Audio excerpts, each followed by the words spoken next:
안녕하세요. 남편과 사별한 후 혼자서 살고 있는 50대 여성입니다. 남편을 잃고 인생이 끝난 줄 알았는데 로또에 당첨된 것처럼 인생이 180도 바뀌어버리고 말았습니다. 제가 이런 호화스러운 삶을 살게 될 줄은 꿈에도 몰랐는데요. 어릴 때부터 항상 부족하게 자라서 돈과 먹을 것이 풍족해지니 적응하기 어렵네요. 로또에 당첨된 것도 아닌데 갑자기 부자가 되어버렸다니. 여러분들이 듣기에는 의아스러우실 겁니다. 우선 제가 얼마나 어렵고 힘들게 자랐는지 들어보시길 바랍니다. 저는 막노동하는 아버지와 엄마는 시장에서 떡집을 하는 집안에서 자랐습니다. 두 분 다 아침 일찍 나가서 일을 하셔서 어릴 때부터 자립심 넘치게 컸어요. 제가 알아서 밥을 차려 먹고 집안일을 하다 보니까 어느 정도 컸을 때에는 엄마보다 집안일을 잘했습니다. 중학생이 되자 아버지와 엄마를 위해 아침밥을 차려드릴 정도로 집안일 도사가 되어버렸죠. 그 무렵 옆집으로 이사오게 된 남편을 만나게 되었습니다.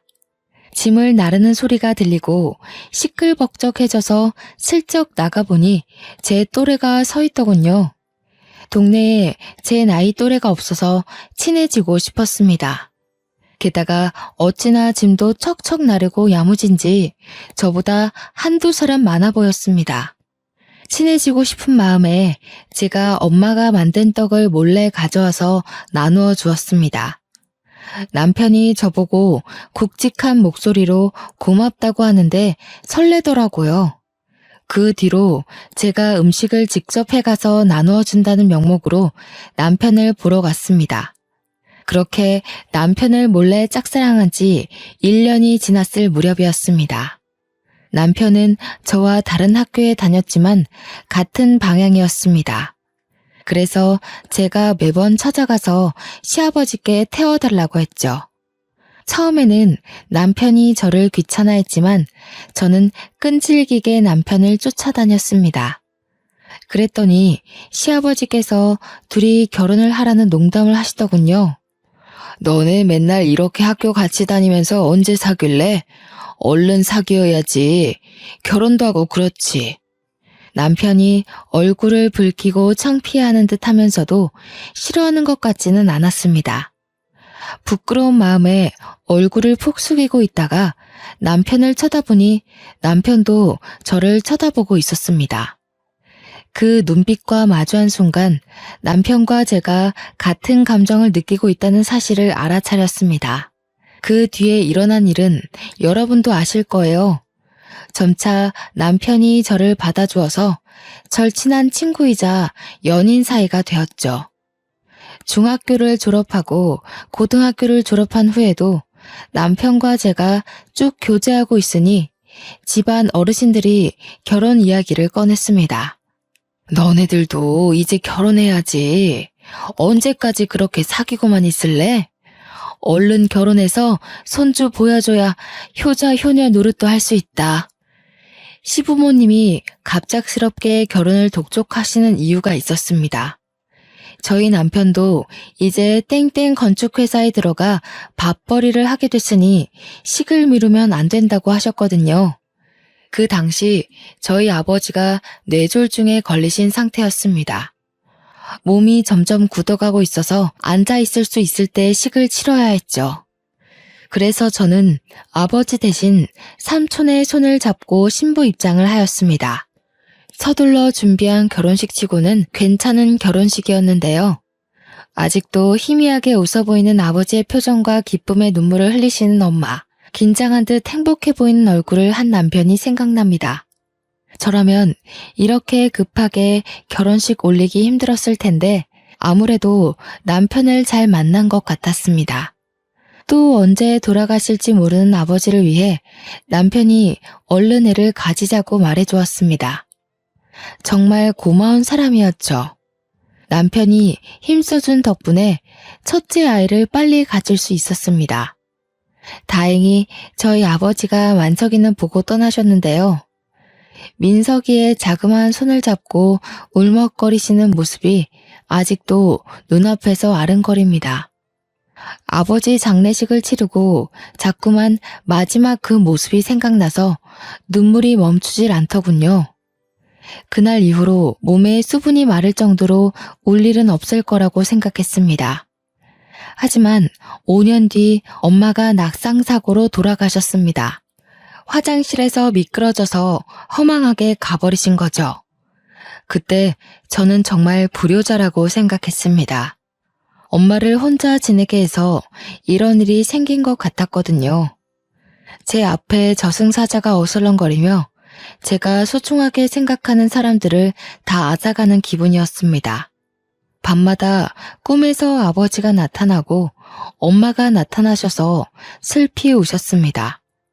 하지만 제게는 소중한 아들과 다정한 남편이 옆에 있었기에 힘을 내서 현실을 잊으려 노력했습니다. 그렇게 이들이 고등학교를 졸업하고 대학교를 입학할 시기였는데요. 저희 가족에게 또 커다란 시련이 찾아오고 말았습니다. 점점 제 머릿속에서 잊혀져 가던 엄마가 다시 제 꿈속에 나타나 슬피 울더라고요. 너무 슬퍼서 꿈속인데도 눈물을 뚝뚝 떨어뜨릴 정도였어요. 잠에서 깨어났더니 눈물로 베개가 흠쩍 젖어 있었고 마치 우울증에 걸린 사람처럼 온몸에 힘이 빠져서 정신을 차릴 수가 없었죠. 비몽사몽 일어나서 화장실을 가려던 순간 전화벨이 무섭게 울렸습니다. 직감적으로 두려움이 느껴졌습니다. 이 전화를 받는 순간 무슨 일이 일어나겠구나 싶어서 손을 떨면서 전화를 받았습니다. 저희 집에 전화를 건 이는 남편의 건축회사였습니다. 여보세요? 저 땡땡 건축회사 소장입니다. 지경 반장님 사모님 되시죠? 저 반장님이 많이 다치셔서 얼른 와보셔야 할 것 같습니다.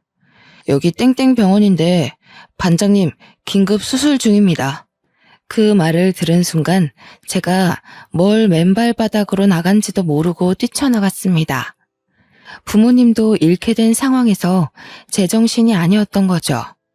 남편 이름을 외치면서 미친 사람처럼 달리다가 아무 차나 붙잡고 제발 땡땡 병원까지 가달라고 외쳤습니다. 모르는 사람 차를 얻어 타서 땡땡 병원으로 가보니 저희 남편이 싸늘한 주검이 되어 누워있더군요.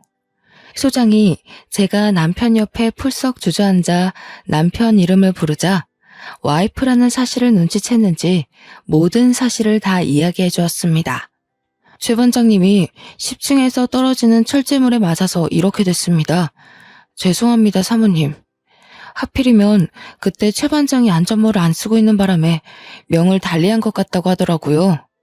그 뒤로 소장이 무어라 위로의 말을 건넸는데 귀에 들어오지 않았습니다. 남편이 죽었다는 것만으로 충격적인데 전업주부로 살고 있는 저는 금전적인 문제까지 휘말리고 말았습니다. 겨우 남아있는 돈으로 남편 장례식을 치르니 한 푼도 남아있지 않았거든요. 당장에 아들 대학 등록금도 될 수 없었고 다달이 나가는 집세도 당연히 낼 수 없었습니다. 이제 제가 직접 돈을 벌어야 했지만 막상 사회에 뛰어들자니 정신적으로 참 힘들었습니다. 어릴 때는 쭉 집안일만 하다가 성인이 되자마자 남편과 결혼했으니까요. 그러고 아들이 성인이 될 때까지 단 한 번도 돈 벌어오는 일을 한 적이 없었습니다. 하지만 곧 대학교를 입학하는 아들을 위해서 어떻게든 먹고 살려고 발버둥 쳐야 했죠. 그래서 결국 친구들이랑 형제들에게 전화에 돈을 빌리는 지경까지 찾아왔어요. 한 푼이라도 빌려줄 줄 알았던 친구들이랑 형제들이 모두 다 저를 피하거나 돈이 없다고 말하더군요. 월세 낼 돈이 없어서 이러다 집에서 쫓겨난다고 해도 소용이 없었습니다. 제가 무릎 꿇다시피 빌어도 어쩔 수 없다는 반응이었는데요. 결국 제일 손을 뻗기 싫었던 시댁을 찾아가 시어머니를 뵀습니다. 자존심을 다 버리고 찾아간 것인데 시어머니는 참으로 모질게 구셨습니다. 내가 미쳤니? 너 같은 것한테 돈을 빌려주게? 너도 제정신이 아니구나.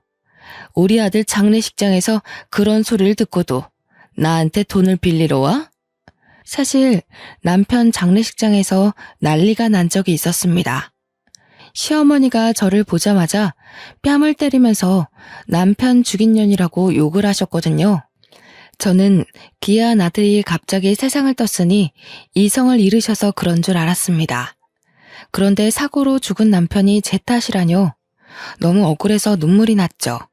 시어머니가 제 등을 떠밀면서 내쫓아 버리길래 울면서 시댁을 나왔습니다. 어떻게든 돈을 마련하기 위해 아등바등 일했지만 살고 있는 집세를 내는 것만으로도 빠듯해서 자꾸만 대출을 받을 수밖에 없었습니다. 결국 마지막 지인이라고 생각했던 초등학교 동창들에게 돈을 빌리기 위해 동창 모임에 간 적이 있었습니다. 최대한 잘 차려입고 동창들에게 돈을 빌려줄 수 있냐고 물어보려고 했죠. 그런데 제가 길을 헤매다 늦게 도착하였습니다. 서둘러 가게 문을 열고 들어갔는데 동창들이 제 이야기를 하고 있었습니다. 명화 걔 남편이 죽어버렸잖아. 건축일 하다가 떨어지는 철제물 같은 거에 맞아버렸대. 그래서 걔 돈 빌리고 다닌다던데. 설마 여기서 돈을 빌리려고? 걔도 어지간히 급한가 보다. 가족들한테나 도와달라고 그러지.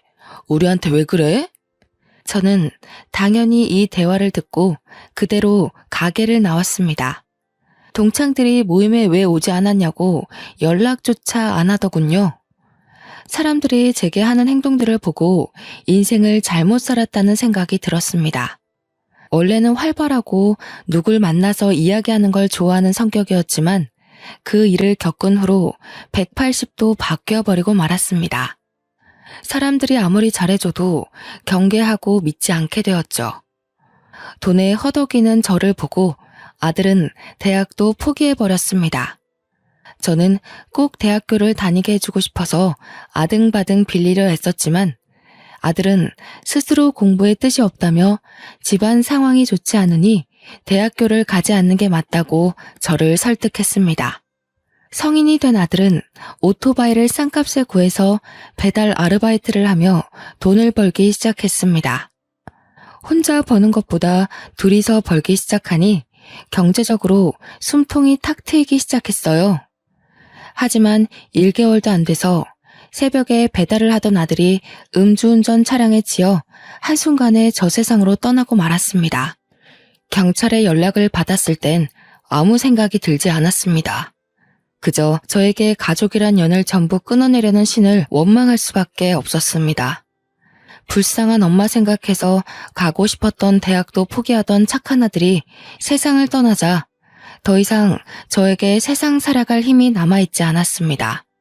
나쁜 생각도 안 해본 건 아니지만 만약 내가 허망하게 세상을 떠나면 하늘에서 우리 아들 볼 면목이 없을까봐 그런 생각까지 도달하자 조금은 힘을 낼 수 있었습니다. 가족 없이 혼자 살기에 컸던 아파트에서 나왔습니다. 그리고 아파트 보증금으로 단칸방에서 살다가 고시원 생활까지 하게 되었습니다. 그 뒤부터는 숙박이 가능한 공장에 들어가 죽은 듯이 일만 했는데요. 겨우 돈을 모아서 길거리에서 포장마차를 차렸습니다. 거기서 모은 돈으로 술집을 차리게 되었죠. 술집을 오랫동안 하면서 주변 상인들과 많이 친해졌지만 정을 많이 주지 않았습니다. 여기서도 제가 아무리 잘해줘도 내가 힘들 때 도와줄 사람은 없을 것 같았거든요. 그러다 폐지를 줍는 할머니를 만나게 되었습니다. 장사를 하다가 쓰레기를 내놓으려고 가게 밖을 나가보니 웬 할머니가 쓰레기 더미를 뒤지고 있더군요. 그 모습을 보니 돌아가신 어머니가 생각났습니다. 동시에 꼭 저 같다는 생각이 들었죠. 제가 독하게 마음먹고 일하지 않았더라면 노년에 저러고 있었을 것 같았습니다. 그때 갑자기 할머니가 제게 다가와 구걸을 하기 시작했습니다. 불쌍한 마음에 제가 가게 안에 있던 폐지를 가져와 드리는 순간 흠칫 놀라고 말았습니다. 멀리서 봤을 때는 몰랐는데 한쪽 손이 없으시더라고요. 할머니가 놀란 저를 보고 꾸벅 인사를 하고 가는데 할머니를 도와드리고 싶은 마음이 들었죠. 그래서 할머니가 올 때까지 폐지를 모아서 드렸습니다. 할머니를 도와드린 지 2주일 정도 지났을까요? 어디서 또 봤는지 몰라도 저희 가게에 늘 들리는 상인이 와서는 오지랖을 부리더군요. 그 할머니 도와주면 안 돼. 나도 저번에 불쌍해서 도와줬다가 어이없는 일이 있었다니까. 내가 폐지 모아서 주니까 멀쩡한 상자도 달라는 거 있지? 어느 날은 밥도 달라고 하고 아주 거지가 따로 없어. 상인이 제 가게를 나서면서까지 할머니를 도와주지 말라고 했습니다. 분명 제 것까지 탐내면서 다 빼앗아 갈 거라고 하더라고요. 하지만 그게 어디 쉽나요? 도와주기 시작한 걸 멈추기 어려워져서 할머니가 밥 달라고 하면 밥 주고 멀쩡한 상자도 달라고 하면 주려고 했습니다. 며칠 뒤에 할머니가 나타나서는 폐지를 가져가시면서 이렇게 말씀하셨는데요. 오늘 폐지가 왜 이렇게 적어? 안 버리고 모아둔 거 맞아? 다른 노인네 준 거 아니지? 상자 없으면 이거라도 줘. 어차피 손님들 주려면 이 상자 뜯어야 되잖아. 정리한 김에 이 상자도 지금 주면 좋겠네. 할머니께서 맥주 상자를 가리키더니 멋대로 상자를 개봉하였습니다. 냉장고에 둘 곳이 없어서 한쪽 구석에 쌓아둔 것인데 멋대로 열어버리더라고요. 그 순간 옆 가게 사장이 해준 말이 생각나서 아차 싶었습니다. 그 사장 말대로 내쫓을까 하는 생각이 들었지만 서둘러 할머니를 말렸죠. 그랬더니 할머니께서 버럭 소리를 지르셨습니다. 왜? 처음에는 잘만 도와주더만 이런 건 안 돼? 내가 무식해 보여도 몰라. 부모 없이 자랐고 남편 없이 생활해서 그런 거 모른다고. 남편을 잃은 아픔 때문일까요? 부모 없이 자란 것보다 남편 없이 자랐다는 말이 귀에 들어왔습니다. 그런데 할머니가 제게 남편이랑 사별했다는 말을 하더군요. 그래, 몇십 년 동안 남편 죽인 년이라고 들었더니 제정신 아니다. 미친 노인네 처음 보냐? 얼른 다른 상자도 열어서 놔줘. 저는 할머니가 일부러 이러는 거라고 생각했습니다. 제가 화를 낼 때까지 무엇이든 해보는 느낌이 들었거든요. 그 생각이 드니 희한하게 화가 나지 않았습니다. 오히려 더 차분하게 여기까지만 드릴 수 있다고 상자 하나를 더 열고 가지런하게 정리해서 드렸죠. 그 뒤로 할머니의 행보는 더욱더 심해졌습니다. 어느 날은 손님들이 많은 시간대에 찾아와 아무 테이블이나 앉아버리는 거 있죠. 뒤에 손님이 기다리고 있어서 서둘러 할머니에게 다가가니 오히려 제게 호통을 치셨습니다. 설마 내쫓으려는 게야? 나도 손님이야. 기다렸다가 앉은 거니까 얼른 술상 내와. 당연히 거짓말이라고 생각했지만 손님들 앞에서 언성을 높일 수 없었습니다. 손님들에게 양해를 구하고 술상을 차려와 할머니께 드렸죠. 그래놓고 계산도 하지 않고 가버렸습니다. 이런 일이 계속해서 생기니 저도 지치더군요. 당연히 할머니의 이런 행보는 동네에 제대로 소문이 나버렸으니 한날 상인들은 제게 찾아와 물었습니다. 내가 저번에 보니까 폐지 줍는 할머니가 멋대로 들어가서 밥 먹고 나오는 것 같던데 맞아? 나도 불쌍해서 도와줬더니 밥 달라고 하고 돈 달라고 하고 나중에는 가게도 달라고 할 것 같더라고. 당한 사람이 한둘이 아니야. 상인들이 할머니 뒷담을 하길래 손사래를 치며 너무 그러지 말라고 했죠. 그랬더니 상인들이 오히려 화를 내며 저를 나무랬습니다. 자네도 다 받아주지 마. 오냐오냐 받아주니까 아직까지 이 동네에 있는 거 아니야. 자네도 따끔하게 한마디 해서 확 쫓아내자고. 그 노인네 때문에 장사 안 돼서 미쳐버리겠어. 난 바로 옆집이라서 힘들어. 할머니가 소란 피우면 우리 가게에 있던 손님들이 다 나가서 쳐다보고 있다고. 상인들이 이런 식으로 눈치를 주길래 알겠다고 하고 돌려보냈습니다. 민폐 끼쳐서 미안하다고 외치며 상인들을 내보내던 와중 전봇대 뒤에 숨어있던 할머니와 마주쳤는데요. 아무래도 상인들끼리 하는 말을 엿들은 것 같았습니다. 저랑 눈이 마주치자 바로 등을 돌리고 가버리더군요. 그 모습을 보니 동창 모임에서 뒷담을 듣고 집으로 돌아가는 제 모습이 생각났습니다. 안쓰러운 마음이 들어서 할머니가 다시 찾아오길 기다렸죠.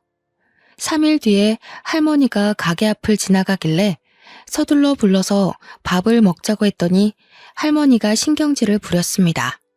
밥은 무슨, 내가 무슨 거지인 줄 아나. 먹고 왔으니까 됐어.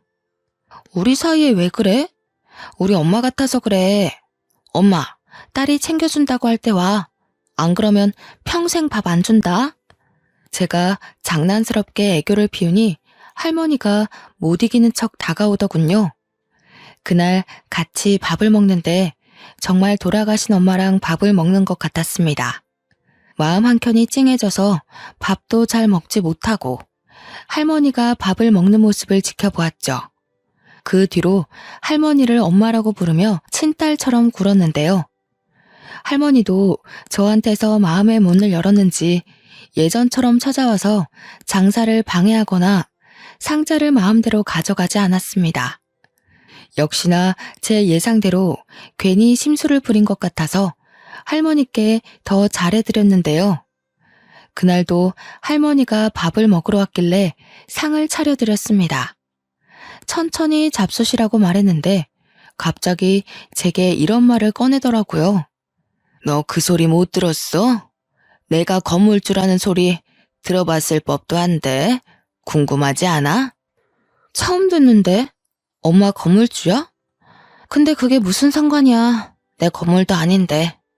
제가 이렇게 넘어가 버리니 할머니가 더 이상 묻지도 않더군요. 저는 할머니가 건물주라고 생각하지 않았습니다. 상인들이랑 대화를 하다가 할머니 생각이나 물어보았지만 저랑 친한 상인이 말하길 그 할머니가 노망난 것 같다고 하였습니다. 정정해 보이는데 노망이 났다니 정말로 할머니가 치매에 걸린 건 아닐까 걱정이 되었습니다. 사실 할머니가 이런 말씀을 하신 게 한두 번이 아니었습니다. 그날은 제가 병원에서 건강검진을 받고 온 날이었습니다. 얼마 전에 건너편 가게 사장이 위암에 걸렸다는 말을 듣고 저도 겁이 나서 검진을 받고 왔는데요.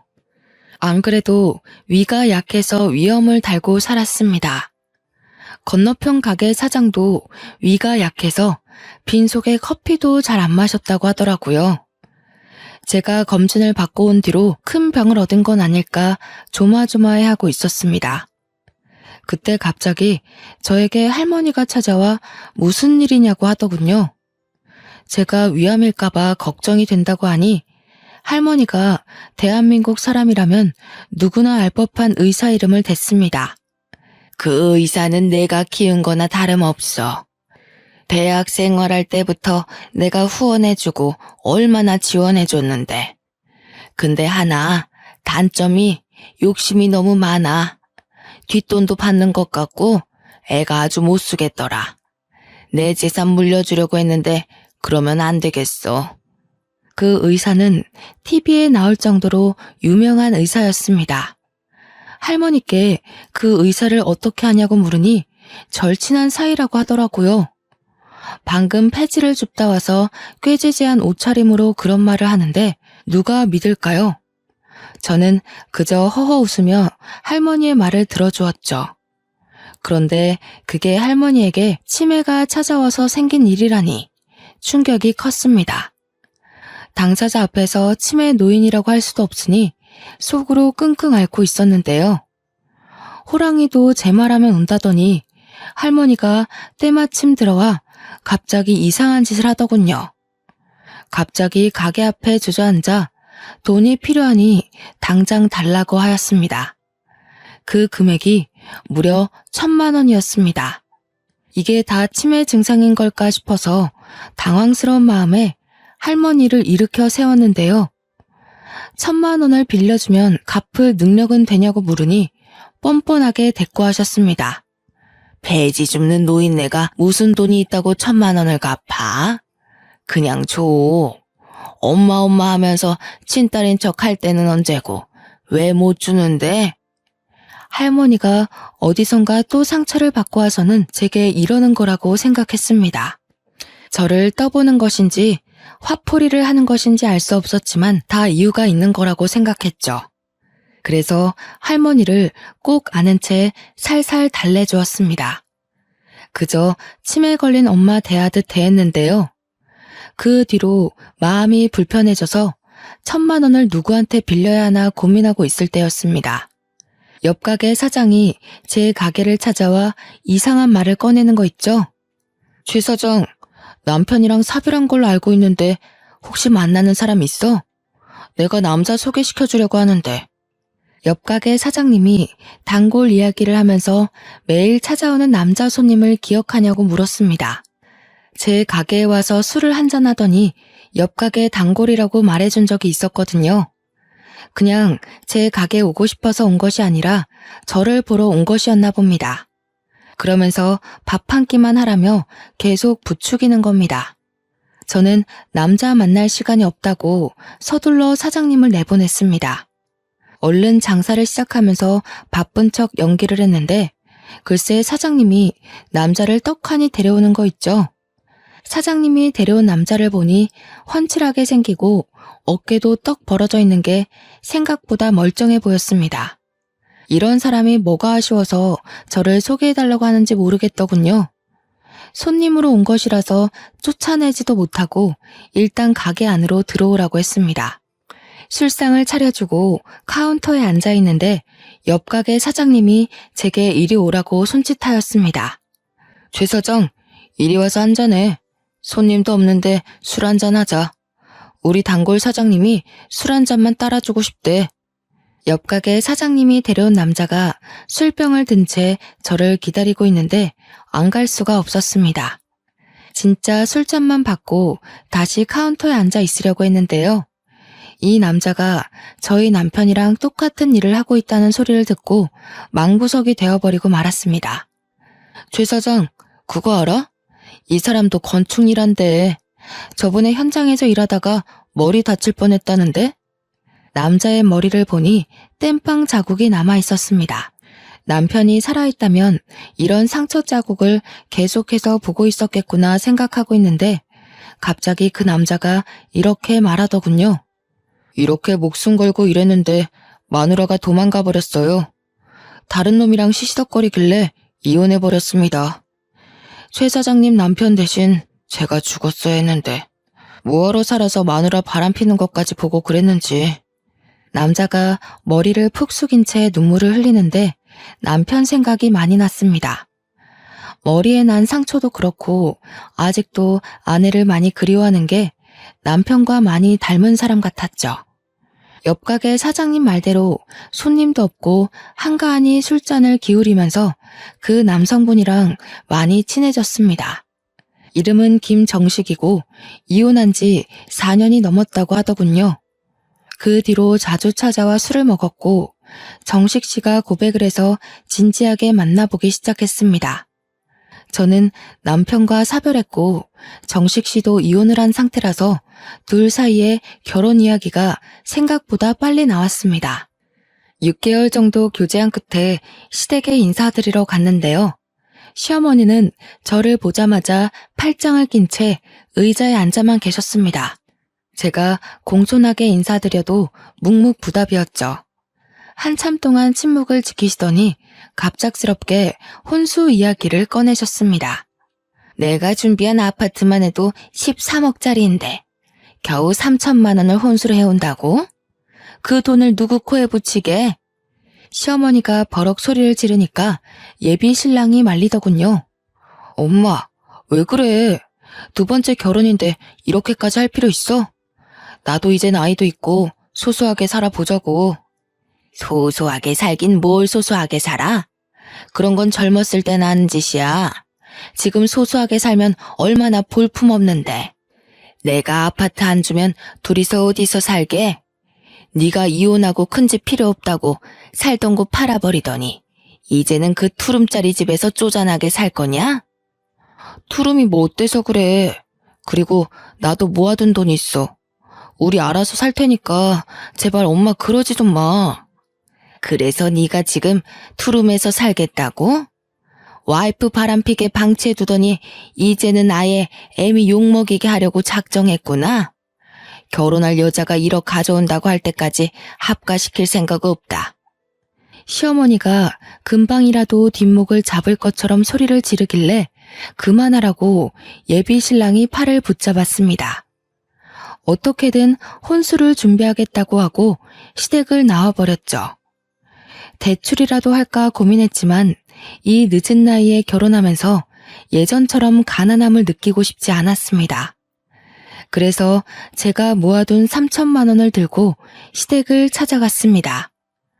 연락을 하고 갔어야 했는데 시어머니가 무서워서 일단 무작정 초인종을 눌러보려고 했는데요. 현관문이 열려 있어서 빼꼼 내다보니 시어머니가 소리를 지르고 있었습니다. 그곳에 예비 신랑도 있는 것 같았죠. 도대체 왜 이러는 거야? 내가 첫 번째 결혼할 때는 아니랬잖아. 내가 좋아하는 여자라면 얼른 결혼하라고 할 때는 언제고 두 번째는 왜 이러는 건데? 그때랑 지금이랑 똑같니? 내가 결혼 막 시키는 바람에 일이 이렇게 된 거 아니야. 딱 보니까 네가 여자 볼 줄 모른다. 그것도 얌전해 보여서 요조 숙녀처럼 잘 지내겠다 싶었는데 다른 남자랑 바람핀 거 아니야? 네가 목숨 걸고 일하다 다쳤는데 그것이 병문안이라도 와봤어? 다른 놈이랑 뒹구느라 네가 죽든 말든 신경도 안 썼잖아. 그 말이 왜 지금 나오는 건데? 그래서 이혼했잖아. 이혼한 거니까 된 거 아니야? 그 여자도 남편 죽어서 사별한 거라며? 그 여자 남편도 너랑 똑같은 일 했다는데 어떻게 결혼시켜? 그리고 얼마나 기가 세면 지 남편이랑 아들까지 모조리 세상을 떠난다니?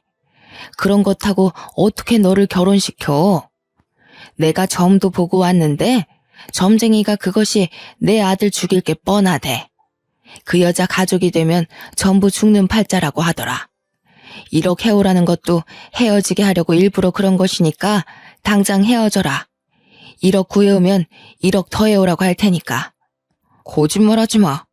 점쟁이 때문이 아니라 아버지 빚 때문에 이러는 거잖아. 다 늙은 노인이 무슨 부귀영화를 누리겠다고 도박을 해? 이렇게 자식 인생 망치니까 좋아? 저는 그 말을 들은 순간 조용히 뒤돌아서 나올 수밖에 없었습니다. 제가 전생에 무슨 죄를 지었던 걸까요?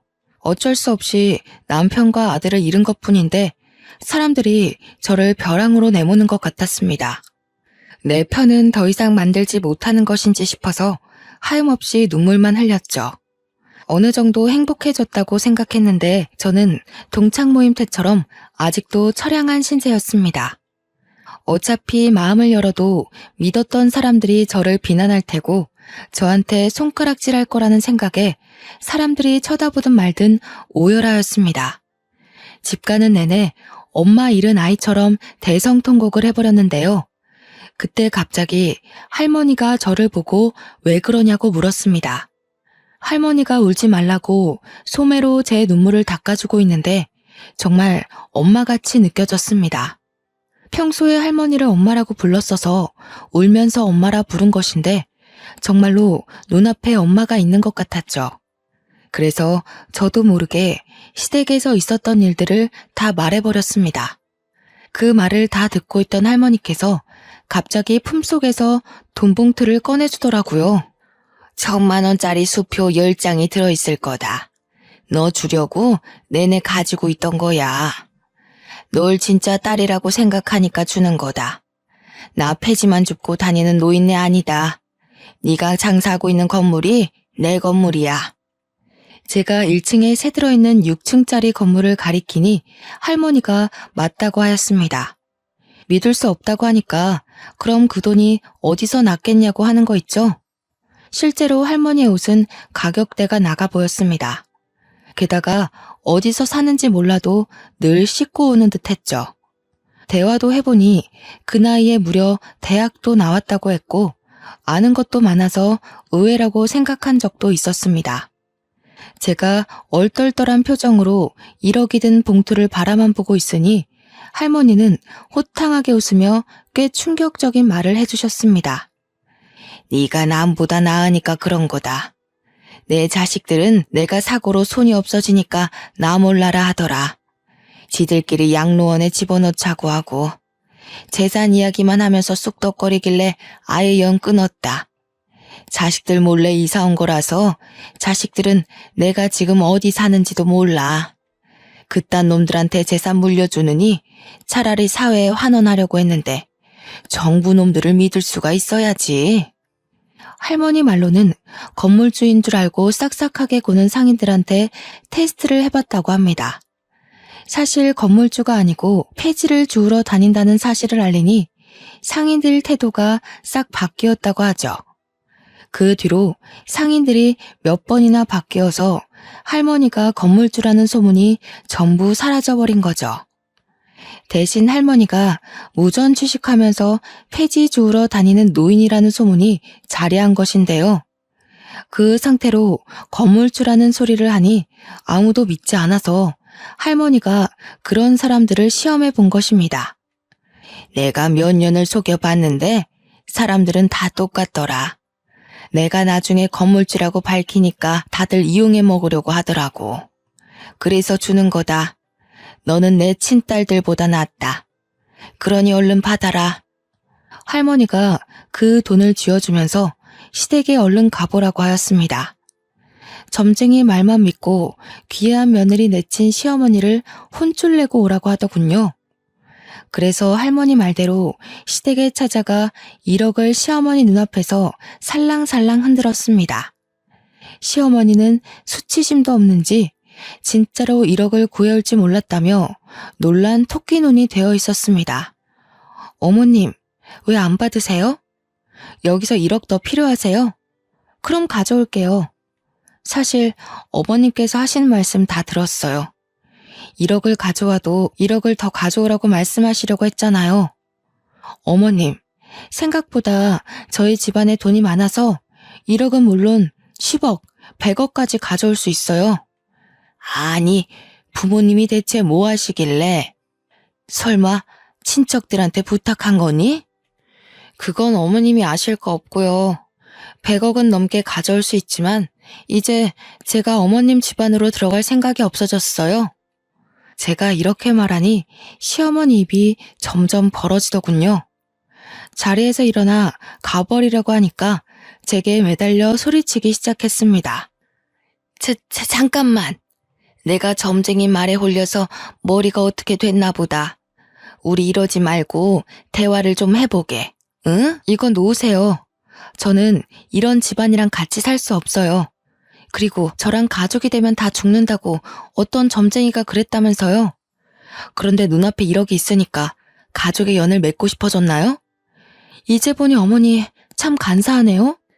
얘야, 내가 미안하다.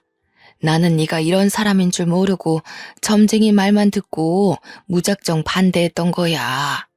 네가 이렇게 능력이 있었으면 전보로 가지도 않고 바로 결혼시켰다. 너도 정식이랑 이혼한 여자가 어떤 것인지 알고 있잖아. 그런 것 때문에 내가 의심병이 들어서 그랬어. 그 여자랑 제가 같나요?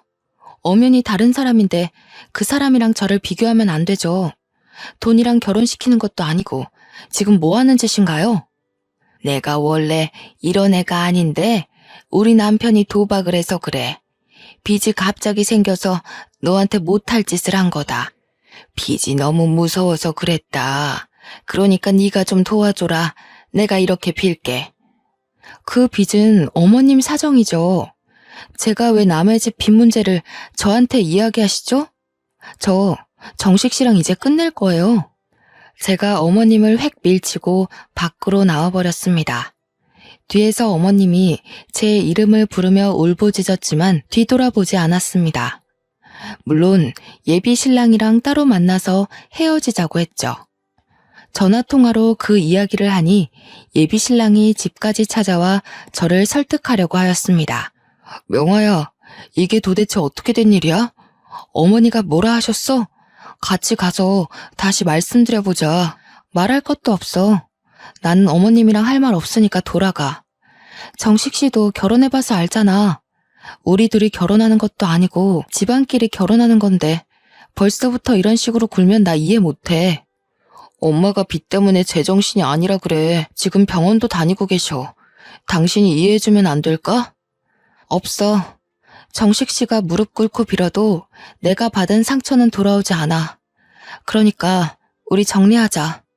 예비 신랑은 돌아갔지만 그 뒤로도 제가 마음이 바뀌길 기다리고 있는 것 같습니다. 돈 때문에 그럴까요? 친구처럼 지내자고 제게 계속해서 연락을 하고 있어서 마음의 문이 닫히고 말았습니다. 게다가 어머님도 계속해서 연락이 오고 있습니다. 며칠 전에도 제게 전화가 와서 받아봤는데요. 울먹거리면서 저한테 하소연을 하시더라고요. 얘야, 진짜 우리 정식이랑 안 만나줄 거니? 우리 아들한테 들었다. 우리 아들이 계속 만나자고 해도 안 만나준다며. 지금 만나는 남자도 없다며. 한 번만 만나주면 안 되겠니? 아니요, 그럴 생각 없습니다. 지금 어머님 팔자 고치려고 아들 결혼시키시려는 거예요? 이제 차단할 거니까 제 번호 알아내서 연락하지 마세요. 명화야, 우리 명화, 내가 잘못했다. 제발 빚 좀 갚아다오. 시어머니가 애타게 제 이름을 불렀지만 전화를 뚝 끊어버리고 말았습니다.